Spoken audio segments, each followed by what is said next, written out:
नमस्कार दोस्तों, welcome to the goat investing. कल हमारे फाइनेंस मिनिस्टर जी ने बजट 2024 को पेश किया।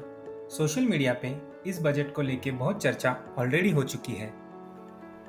हमने सोचा कि क्यों ना जो लोग इक्विटी इन्वेस्टिंग करते हैं या फिर जो लोग स्टॉक मार्केट इन्वेस्टिंग के लिए प्रोफेशनल सर्विसेज लेते हैं, उनको इस नए टैक्स स्ट्रक्चर के बाद किन चीज़ों का ध्यान रखना चाहिए, इस पे एक छोटा सा वीडियो बनाया जाए। इस बजट के बाद long term capital gain tax को 10% से बढ़ा के 12.5% और short term capital gain tax को 15% से बढ़ा के 20% कर दिया है। तो चलिए देखते हैं कि इन टैक्स चेंजेस का डिफरेंट इन्वेस्टिंग प्रोडक्ट पे कैसा इंपैक्ट आ सकता है। ज्यादातर active investing products like momentum investing, factor investing पे short term capital gain tax का इंपैक्ट आ सकता है, जबकि प्रोडक्ट्स लाइक म्यूचुअल फंड पे long term capital gain tax का इंपैक्ट आ सकता है।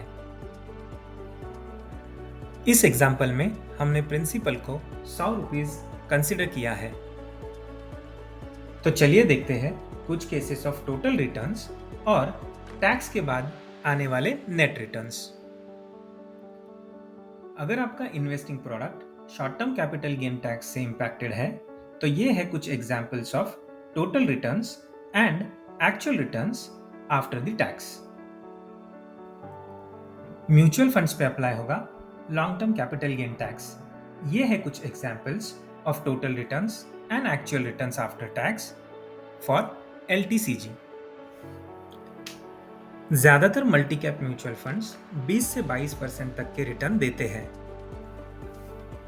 हमने जब मल्टी कैप म्यूचुअल फंड्स के आफ्टर टैक्स रिटर्न्स को किसी भी एक्टिव मोमेंटम या फैक्टर इन्वेस्टिंग प्रोडक्ट से कंपेयर किया, तो पाया कि अगर एक्टिव इन्वेस्टिंग प्रोडक्ट 30% से कम रिटर्न देता है, तो considering after tax returns mutual fund एक अच्छा विकल्प है।